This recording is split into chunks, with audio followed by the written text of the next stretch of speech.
Hi guys, and welcome to This is Arts. I'm Lea Mhanna, and today we're joined by a true visionary in the world of couture, Rami Kadi, a designer who's redefining the future of fashion. But before we dive into that, here's a quick roundup of some exciting events in the art world, both in Lebanon and across the globe.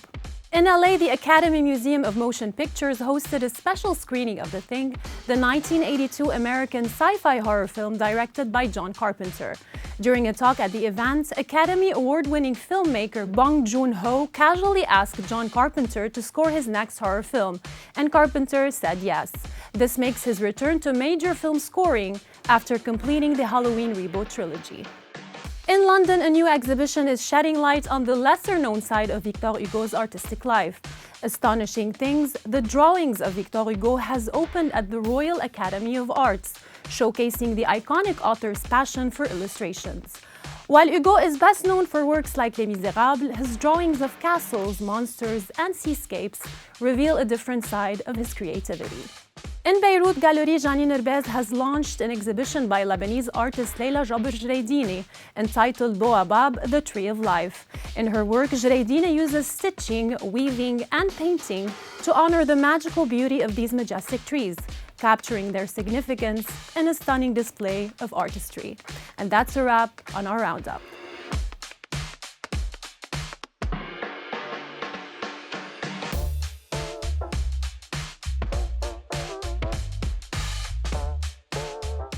Today's guest is a true visionary in couture, a designer who has pushed the boundaries of fashion by merging cutting-edge technology, sustainability, and exceptional craftsmanship.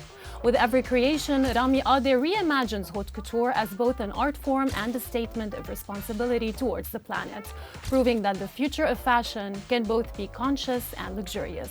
From dressing global celebs to launching the Middle East's first NFT collection, he continues to blur the lines between tradition and innovation. But today, he unveils his most personal project yet, Highway to Heaven, where he brings his haute couture expertise into the world of art. Rami, welcome to This is Arts. Thank you for this beautiful introduction. Rami, you've always been known as a fashion designer. True. But today you're venturing into a new artistic expression, which is your new collection, Highway to Heaven. Yes. How did you come up with this idea? Actually, I've always wanted to create art pieces that could be hanged on the walls or could be seen on big walls, big doors, etc., like doing really big things. But I never had the chance to do it because we're always in a hurry. We have like the fashion calendars, our events, weddings, you know, life was too fast. Yeah. So during the time of war, I was so alone. I had almost nothing to do because we were in time of wars. We couldn't go to work. I also traveled abroad. So I thought it was the right time to sit with myself and to start creating the dreams that I've always wanted to create. You said this was your most personal project yet. Yes. Why is it so significant to you? First of all, when we do a collection or when we start doing any project, I love to have my team around me. I love teamwork, actually. I love to hear everyone's opinion. With this collection, we will not be able to talk properly as a team together because some team members were in Dubai, some team members were in London, some team members were hiding in the mountains. No one was really focusing on work. So, and I'm a motto of the company and I wanted to create something. So that was very personal because I did this collection without telling anyone at work or without taking opinion of anyone. So it was very personal and I was really in time of depression because it's the first time I left Lebanon. Like with everything that happens before, that was the first time where I leave, I close my house and I leave. And I didn't know when I'm gonna be coming back. So I created this collection, A Highway to Heaven. I was like sitting in my own bubble, in my dark room or in my room full of light, if I wanna put it in right words. And I created this highway that it's a full highway full of colors and it will lead you to the wonderful world of Rami, which is very happy, very psychedelic, very fun, very colorful, full of positivity. And this is where I wanted to be. It's kind of inspired by the 70s, Yes, right? yeah. We see a lot of... It was not intentional, but when it came out to life, yes, it was a bit inspired by the 70s, by the psychedelic elements. But if you see the collection is very happy. Nothing dark in the collection, nothing triggering, nothing, like everything was there, happy, bold, full of colors, full of sparks. And now I think we're going to talk more about the techniques that I've used, because those techniques were very new in the fashion industry and in the art scene. Yeah. You know, when you look at those artworks from afar, they're very vibrant, they're very bold, full of colors and joy. And they have lots of depths as well. Exactly. But there are so many ways to experience these artworks, because when you come up close, it kind of feels a little bit poetic. It's gentle with the embroidery, the craftsmanship. Talk to us a little bit about the technique. As you said, it is very bold yet very refined. It is very in your face, but when you come closer, you see the amount of work, the amount of details, the amount of leveling in the piece. We have used lots of different techniques, and all the techniques that I usually use in couture, and this is my strength in life, or my strengths in my career.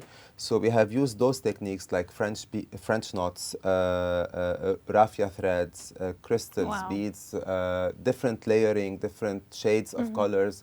Also, like, we've used lots of like different techniques again, but Layering? creating depth in the same piece, so they're not flat pieces. With lots of sparkles, lots of sparkles. And this is where that was my main point fort, if I can say, because usually fashion houses, they have never created art up until today. Like, we've seen tables, chairs, chocolate, etc. And the artist, we have seen tapestry, but we have never seen tapestry in this kind of embroidery, because they don't have the know-how. So blending those two words together was very interesting for me and for the people. Yeah. You created this alternate reality that is full of joy. Do you think that your art, in a way, it can actually change narratives? Because it happened at a very dark time in Lebanon. I think people really needed this. I believe that for us to be able to create, or for you, or for anyone that wants to create, we can create out of love, we can create out of moments of joy, and we also can create out of moments of fear and depression, or out of moments that are very sad in our lives. So it depends on each artist how he sees things, and how he can be receptive to the information that he gets. And I think I took an advantage of that. How did this project help you? You know, you said it was very liberating for you. It was therapy for me. Yeah. It was really therapy for me. I lived for a month in my really own bubble that was like, Anjad, it was like I'm in a square, or in a bubble. And I imagined this bubble full of gold and pinks, and, like, you know, I'm always in my bubble, in my happy mode. And I can say it was a bit selfish from me, but I didn't want to relate to what's happening around me. Yeah. So I can be focused, and I can move on in my life. Highway to Heaven, an alternate reality or a possible reality for Lebanon, do you think? لا, possible, أكيد. I hope so. Yes. What are your upcoming projects? Are you still going to be focusing on art? Lea, I'm known as a fashion designer, so of course fashion will remain. I'm going to be doing fashion weeks as usual. I'm doing couture. I'm not known as an ready-to-wear designer yet, but I'm still doing my couture pieces, my weddings, etc. So this is my main job. But I'm doing lots of things that is related to art, and that is related to the identity of Rami and the identity of the brand. Like a few months ago, we did gadgets like water bottles, mugs, coasters. Accessible to all, right? And the art pieces, this is my baby, it's my dream passion. that is coming true. And I'm looking forward for very big projects, for being in very big galleries around the world, and I want to take it to the next level. Best of luck. Thank you. Thank you so much for being here. It was a pleasure having you. Thank you so much.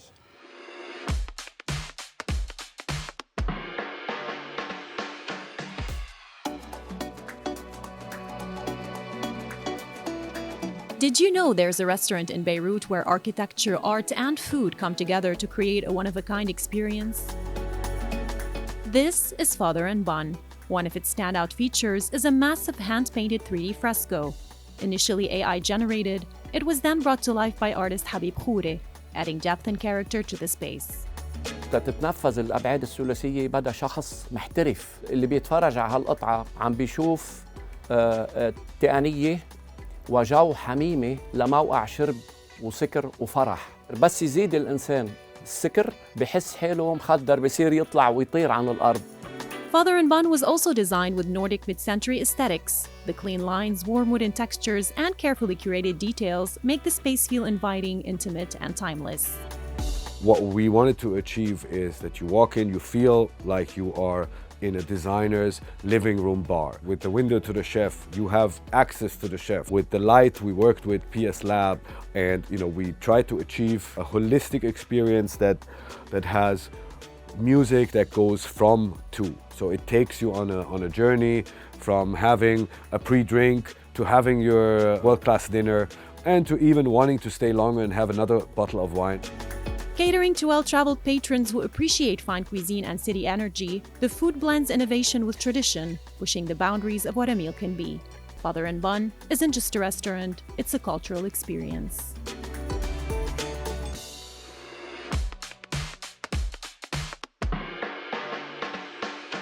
What length would you go to in the name of creativity? Claire Boucher, aka Grimes, isn't just an artist, she's a full-blown creative experiment. In 2019, Elon Musk's baby mama claimed to have undergone an experimental surgery to eliminate all blue light from her vision, removing the top film of her eyeball and replacing it with an orange ultraflex polymer to cure seasonal depression. Experts debunked that claim, calling it both impossible and illogical. A publicity stunt? Probably, but in the world of Grimes, is anything really that hard to believe?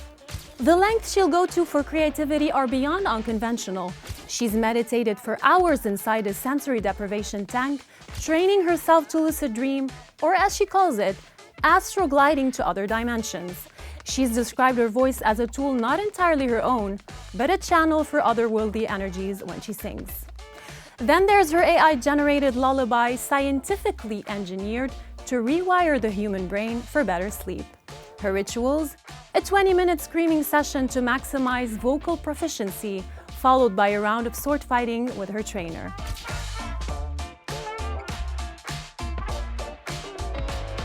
But would you really expect anything less from someone who named their child Akseshe 12?